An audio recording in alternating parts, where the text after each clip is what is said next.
नमस्कार। आज हम एक बहुत बड़े एक बहुत ही बड़े बदलाव की दुनिया में उतर रहे हैं। भारत का नया आपराधिक कानून, भारतीय न्याय संहिता 2023। देखिए, हमारे पास जो स्रोत हैं वो सीधे कानून की किताब से हैं। तो ये चर्चा कानून के छात्रों के लिए तो है ही, पर उन सबके लिए भी है जो समझना चाहते हैं कि भारत में अब अपराध और न्याय की भाषा कैसे बदली है। और आज का हमारा मिशन है इस विशाल संहिता की नींव को समझना। इसका पहला अध्याय, ये आप कह सकते हैं वो नियम पुस्तिका है जिसके बिना आप खेल समझ ही नहीं सकते। बिल्कुल सही कहा आपने। अगर बीएनएस एक बहुत बड़ी इमारत है तो इसका अध्याय एक वो नींव है जिस पर सब कुछ टिकेगा। यहीं से हमें कानून की ताकत, उसकी सीमाओं और सबसे जरूरी उसकी भाषा का पता चलता है। इसे समझे बिना मुझे लगता है आगे की हर धारा अधूरी लगेगी। तो चलिए इस नींव की पहली ईंट उठाते हैं। धारा 1, ये हमें इस कानून के राज के बारे में क्या बताती है? इसका साम्राज्य कहाँ तक फैला है? देखिए, शुरुआत बहुत सीधी है। धारा 1 का जो उपधारा 1 है वो कहता है कि इसका नाम भारतीय न्याय संहिता 2023 है। ठीक है। और उपधारा 2 कहता है कि ये कब लागू होगा ये केंद्र सरकार तय करेगी। और इसमें एक लचीलापन है। कैसा लचीलापन? सरकार चाहे तो इसके अलग अलग हिस्सों को, अलग अलग प्रावधानों को अलग अलग तारीखों पर भी लागू कर सकती है। अच्छा, ये तो हुई प्रशासनिक बात। लेकिन असली सवाल ये है कि ये कानून लागू किस पर होता है? क्या सिर्फ भारत की जमीन पर किए गए अपराधों पर? मुख्य रूप से हाँ। धारा 1 की उपधारा 3 यही कहती है, भारत की सीमाओं के अंदर अगर कोई भी व्यक्ति भारतीय हो या विदेशी? कोई भी, चाहे वो भारतीय हो या विदेशी, अगर वो भारत में कोई अपराध करता है तो उस पर इसी संहिता के तहत कार्रवाई होगी। हाँ। इसे हम क्षेत्रीय क्षेत्राधिकार या इंट्रा टेरिटोरियल जुरिस्डिक्शन कहते हैं। भारत की जमीन पर भारत का कानून चलेगा। बिल्कुल। यहाँ तक तो बात सीधी लगती है, लेकिन आज की दुनिया में अपराध सीमाओं को कहाँ मानते हैं, है ना? एक क्लिक पर अपराध दुनिया के एक कोने से दूसरे कोने में हो जाता है। तो उन अपराधों का क्या जो होते तो भारत के बाहर हैं, पर उनका असर भारत पर पड़ता है? क्या बीएनएस की भुजाएं वहां तक पहुंच सकती हैं? बिल्कुल पहुंच सकती हैं। और देखिए, यहीं पर ये कानून सच में आधुनिक बनता है। इसे बाह्य क्षेत्रीय क्षेत्राधिकार या एक्स्ट्रा टेरिटोरियल जुरिस्डिक्शन कहते हैं। अच्छा। धारा 1 की उपधारा 4 और 5 इसी के बारे में है। ये कुछ खास हालातों में लागू होता है। और वो खास हालात क्या हैं? मुझे लगता है यही वो जगह है जहां कानून की असली ताकत दिखती है। जी, इसमें 3 मुख्य बातें हैं। पहली, अगर भारत का कोई नागरिक दुनिया में कहीं भी किसी भी देश में कोई ऐसा काम करता है जो भारत में अपराध है, तो उस पर बीएनएस लागू होगा। हाँ। दूसरी, अगर भारत में रजिस्टर्ड कोई जहाज या हवाई जहाज दुनिया में कहीं भी हो, उस पर मौजूद कोई भी व्यक्ति अपराध करता है तो भी यही कानून लगेगा। और तीसरी, जो शायद सबसे क्रांतिकारी है। रुकिए, मैं अंदाजा लगाता हूँ। इसका ताल्लुक जरूर इंटरनेट से होगा। एकदम सही।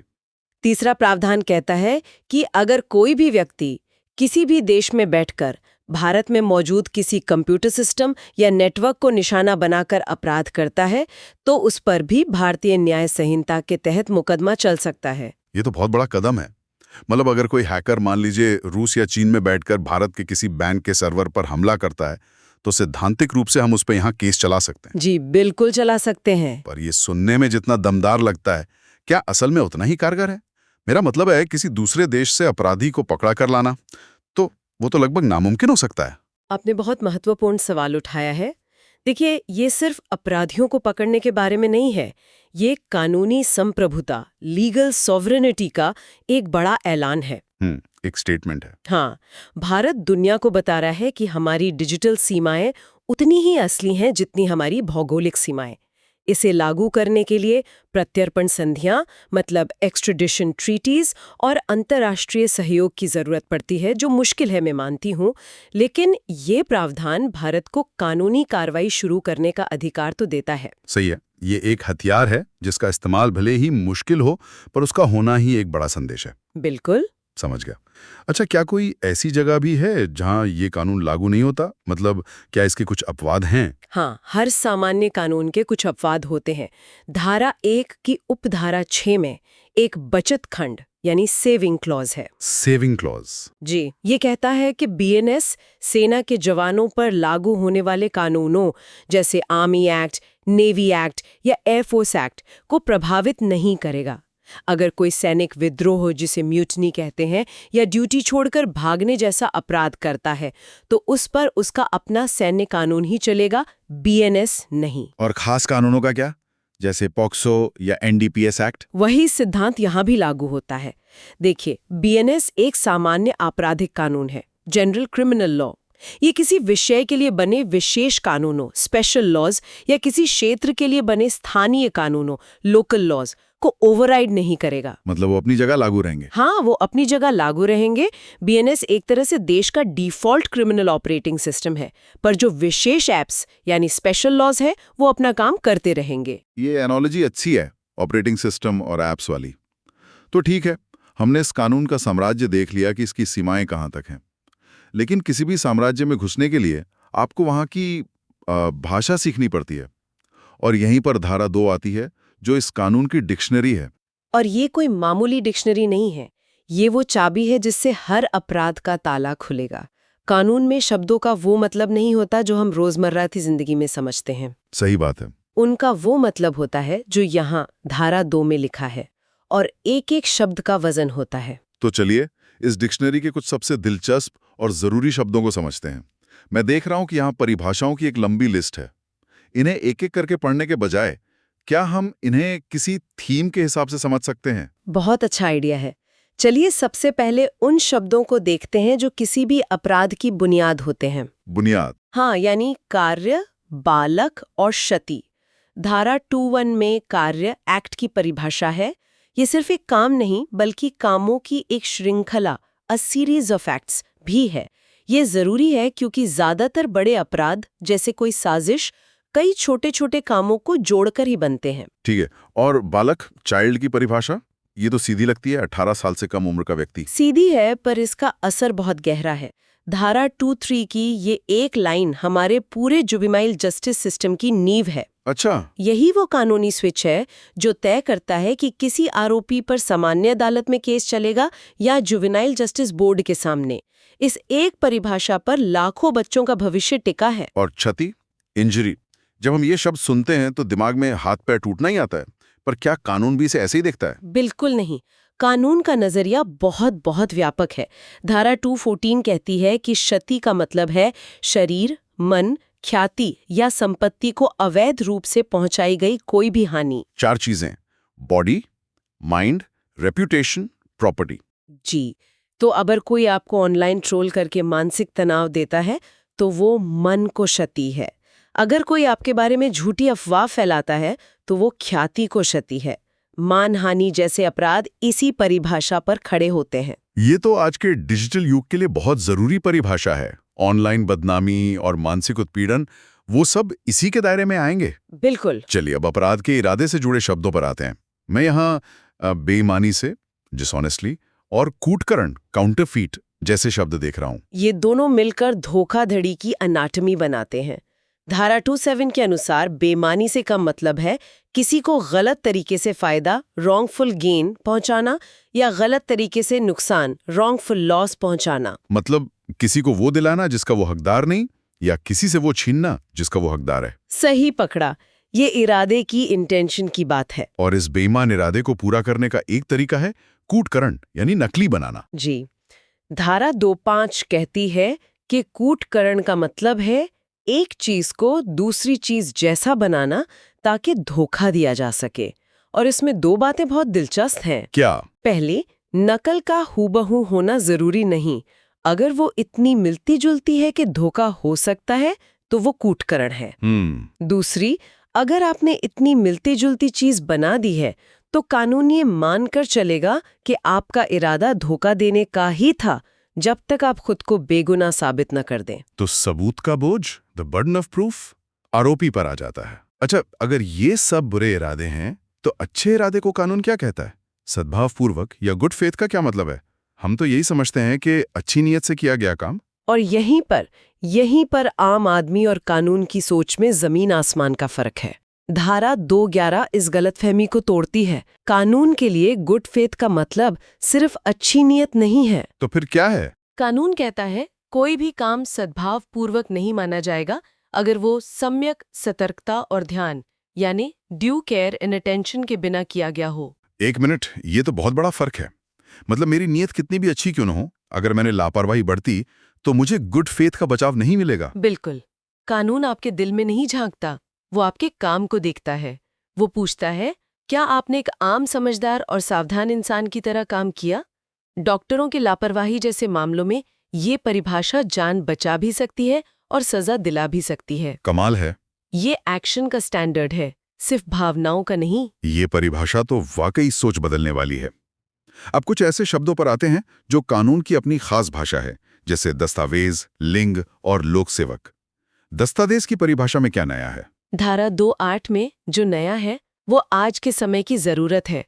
पारंपरिक परिभाषा तो वही है, किसी भी चीज पर लिखे अक्षर, अंक या निशान, लेकिन अब इसमें साफ साफ इलेक्ट्रॉनिक और डिजिटल रिकॉर्ड को भी शामिल कर लिया गया है। मतलब आपका ईमेल, व्हाट्सएप चैट, एक एक्सेल शीट, सब कुछ कानूनी तौर पर एक दस्तावेज है। जी, सब कुछ। और लिंग, जेंडर की परिभाषा, ये मुझे काफी प्रगतिशील लगी। ये वाकई एक बड़ा और स्वागत योग्य कदम है।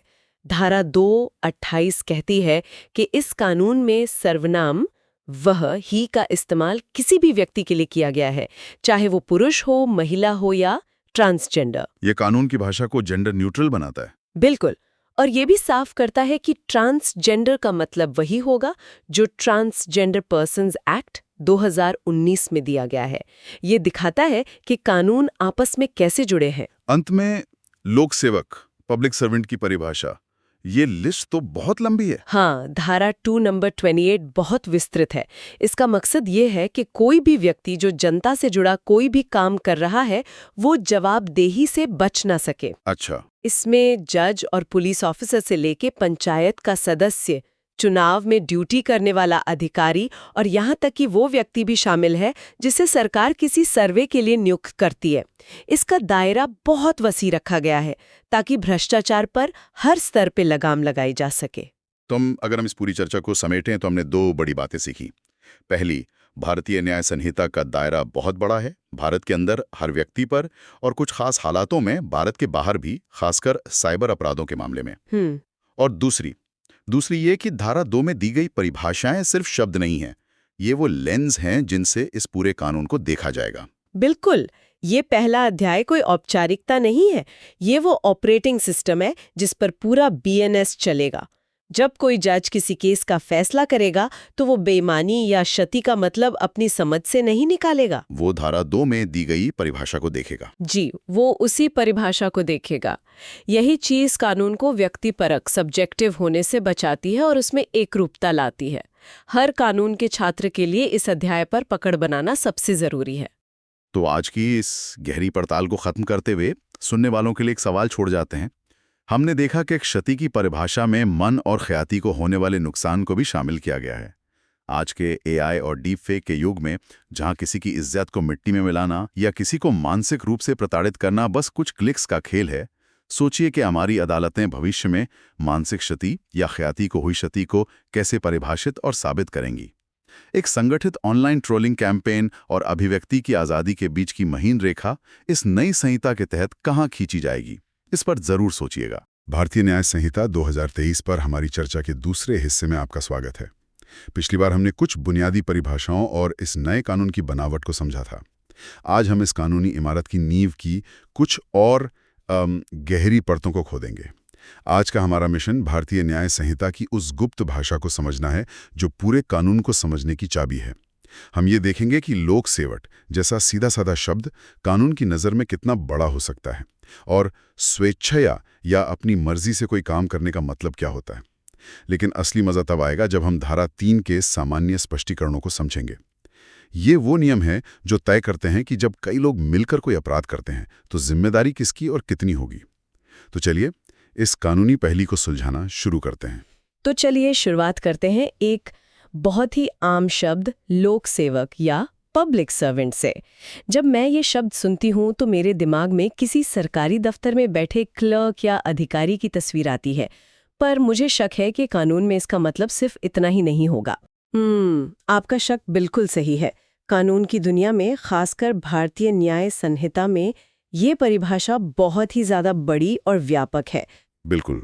धारा 2 के क्लॉज 28 में इसे विस्तार से बताया गया है। इसमें सिर्फ वो लोग नहीं आते जो सरकार से तनख्वाह लेते हैं, अच्छा, बल्कि हर वो व्यक्ति शामिल है जो किसी भी सार्वजनिक कर्तव्य के लिए सरकार से कोई फीस या कमीशन पाता हो। यहाँ तक कि नगर निगम जैसा कोई स्थानीय प्राधिकरण हो या कोई सरकारी कंपनी, उसमें काम करने वाला हर व्यक्ति लोक सेवक है। इसका मतलब इसका दायरा जानबूझकर इतना बड़ा रखा गया है। इसके पीछे क्या सोच है? क्या ये भ्रष्टाचार पर लगाम कसने या जवाबदेही तय करने का एक तरीका है? बिल्कुल, इसका मकसद ही यही है कि कोई भी व्यक्ति जो जनता के पैसे, अधिकार या भरोसे का इस्तेमाल कर रहा है, वो जवाबदेही से बच ना सके, चाहे उसका पदनाम कुछ भी हो। ओके। कानून इसे सिर्फ एक नौकरी नहीं बल्कि एक जिम्मेदारी के तौर पर परिभाषित करता है।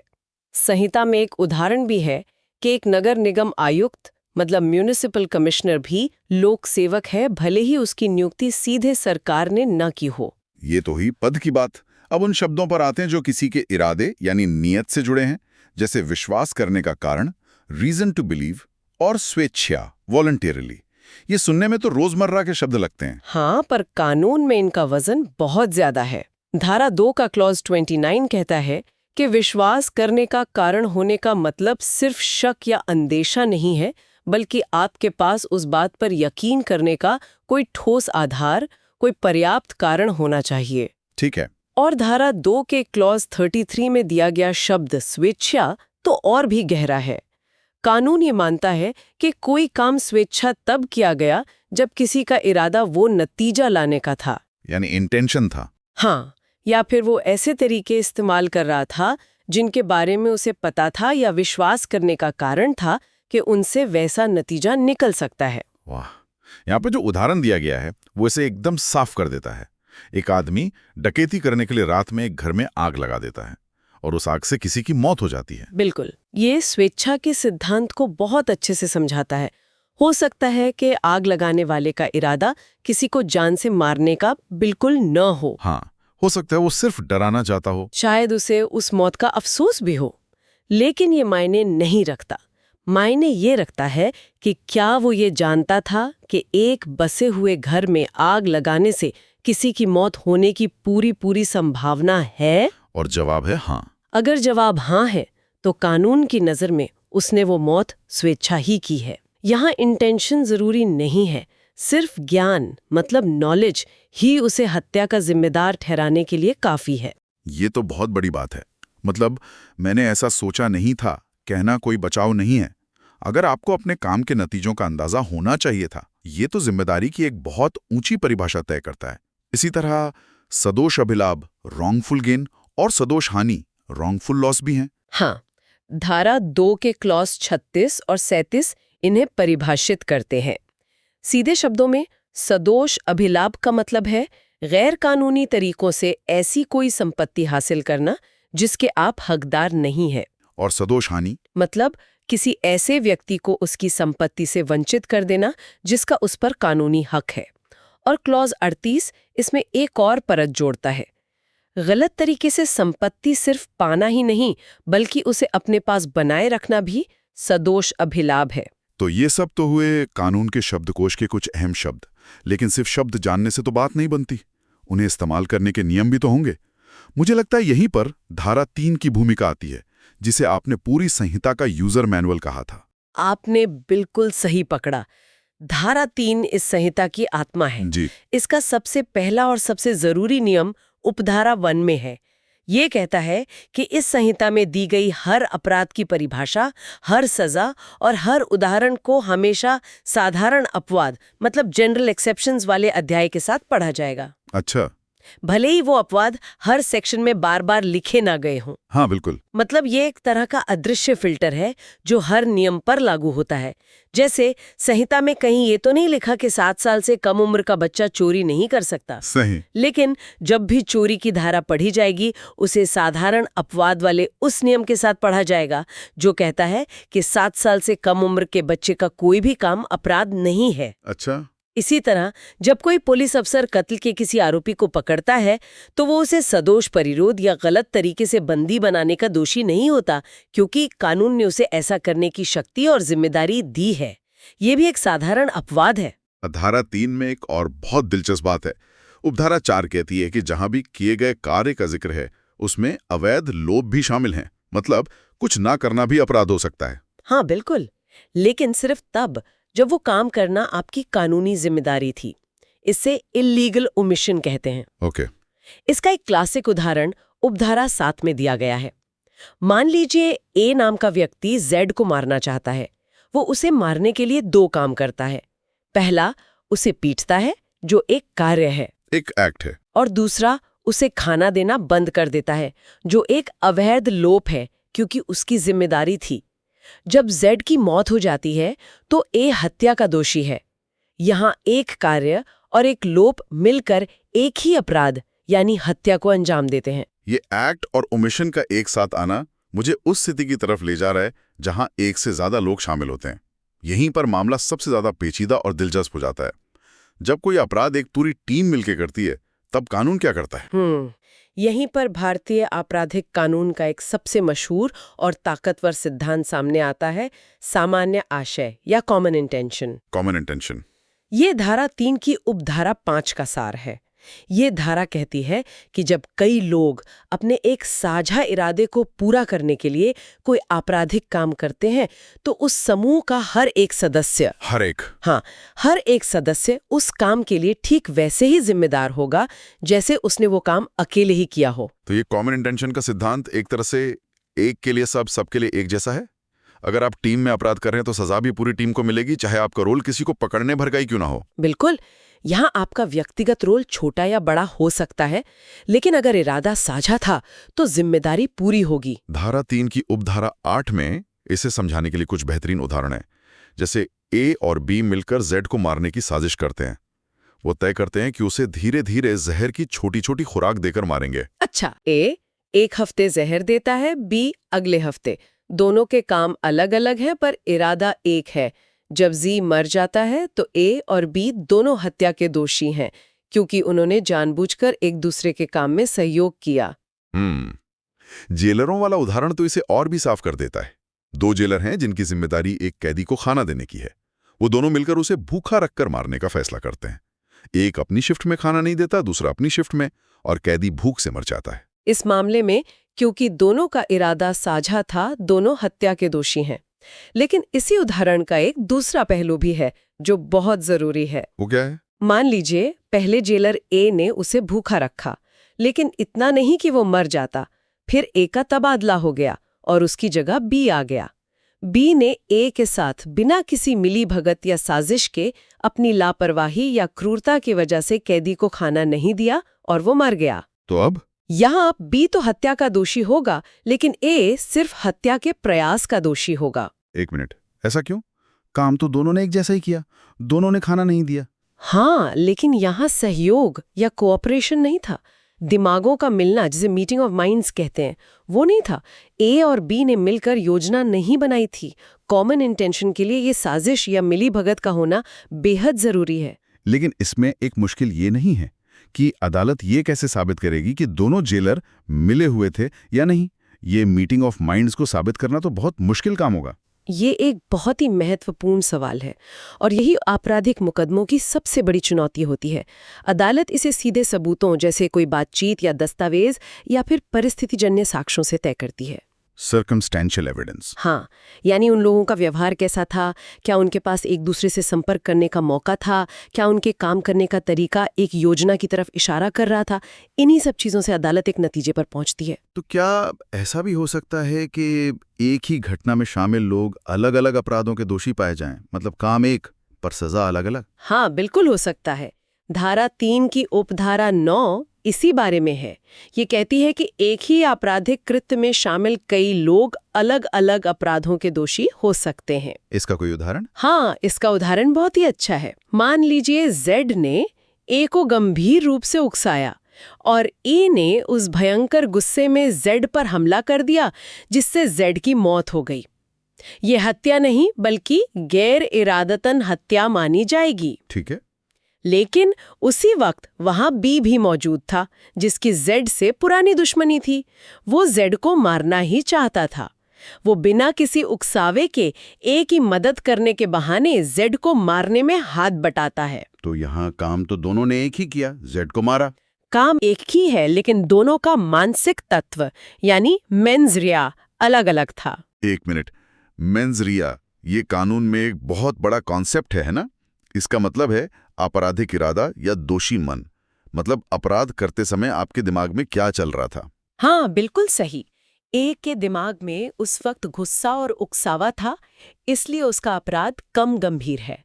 लेकिन बी के दिमाग में ठंडे दिमाग से की जाने वाली हत्या की योजना थी। बिल्कुल। इसलिए भले ही दोनों ने मिलकर जेड को मारा, ए को गैर इरादतन हत्या की सजा मिलेगी और बी को हत्या की। तो इन परिभाषाओं और स्पष्टीकरणों की हमारी इस गहरी पड़ताल का क्या मतलब निकलता है? हमने देखा कि कानून की भाषा कितनी सटीक और नुकीली होती है। कैसे स्वेच्छा या जैसा एक शब्द किसी की जिम्मेदारी को पूरी तरह से बदल सकता है। लेकिन सबसे बड़ी बात जो मुझे समझ आई वो है सामान्य आशय का सिद्धांत। ये एक ऐसा शक्तिशाली नियम है जो अपराध में शामिल हर व्यक्ति को बराबर का जिम्मेदार बना देता है, चाहे गोली किसी ने भी चलाई हो। और यहीं से एक बहुत ही दिलचस्प सवाल भी उठता है, जिस पे आगे विचार करने की जरूरत है।